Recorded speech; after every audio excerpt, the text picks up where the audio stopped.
My friend, for this beginner banjo concept, we're going to talk about how to have this thing in tune and how to do pull-offs and hammer-ons. A great way to do that is to try to figure out what chords come in the 7 diatonics. For a banjo, when we have it in tune, having a high G, a D, a G, a B, and then a D,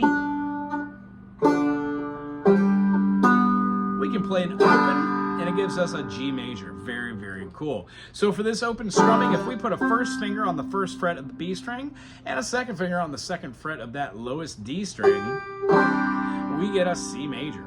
Now, a really cool thing we can do is take our first finger, put it on the first fret, press it down, and pluck it. Now, this is accentuating that we're doing 2 things. One, we're not playing with picks like we would in banjo style for bluegrass.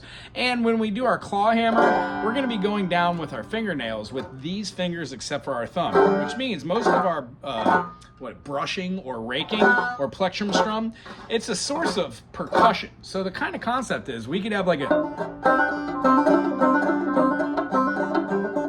doing open chord droning, or we could do it while we're doing a chord progression. So if we were doing like a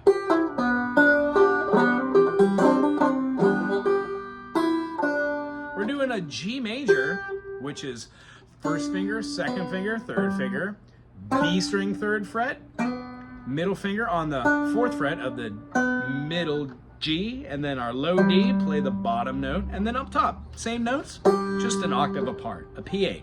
This is a G major and is an inversion of what this is, the G major.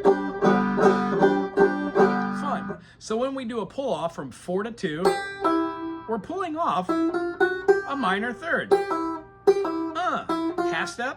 Half step, that's a major second, and this is a minor third.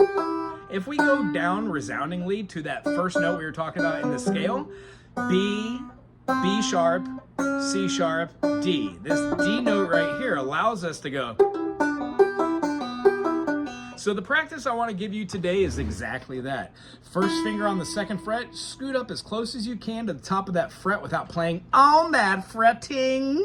Want to play in the middle. And then go up an exercise. Now, when I say an exercise on my channel, I try and get everyone to start off doing something like this. Does not matter if this is gibberish. What this is doing is teaching your fingers to play in the middle of the frets and be able to go up and down. If your instrument is in tune, eventually you might use these to do little runs. I don't know. Sometimes minor second runs are really cool, especially while doing a slide. But that's not what we're talking about today. We're talking about hammer-ons and pull-offs. So a good idea is to know what this hammer-on and a pull-off is. When we take our pinky, pop the note by plucking down or going down with our claw hammer, strum, plectrum, we pull off. Now, I'm not just taking my finger off. I'm quite literally pulling it down or down and over. That way, it pulls off the next note. Hence the name. If we do 4 to 2 and then 2 open, and then that note is the same right there, our D, we can do it down again to our C and pull off our C to an open B.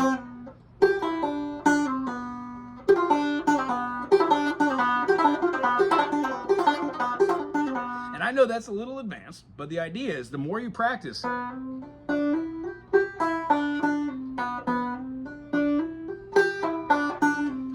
over here.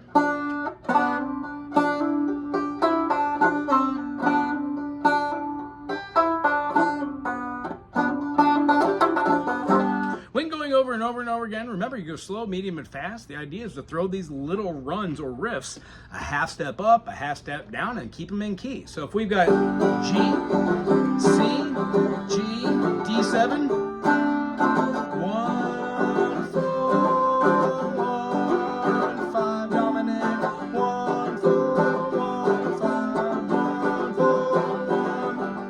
1, 4, 1, 5, 1, 4,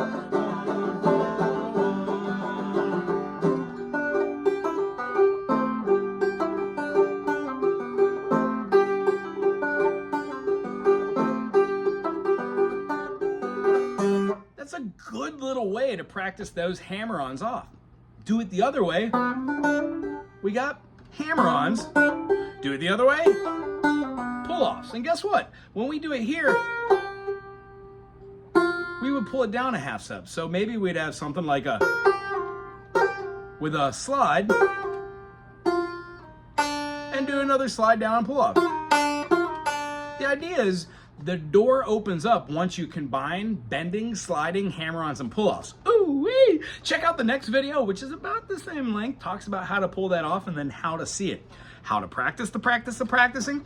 Do pull-offs maybe from 3rd fret to 1st fret.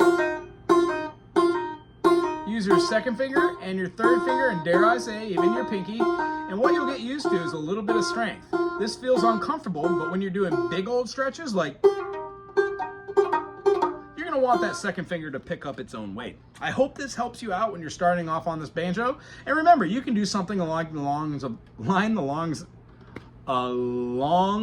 lines of this. Woo! Dyslexia.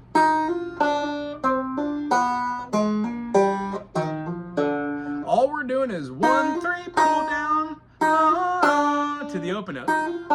1, 3, pull down, 1, 3, pull down, to the open note. And then 1, 3, pull down.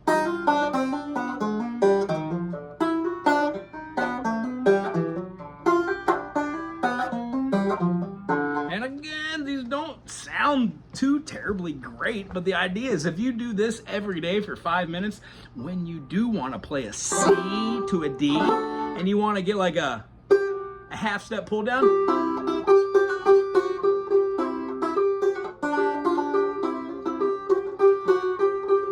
and then combine today's idea with this.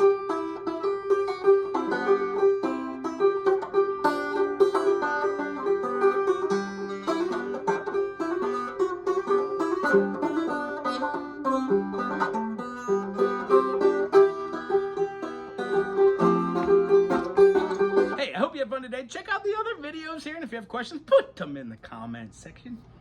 Aloha.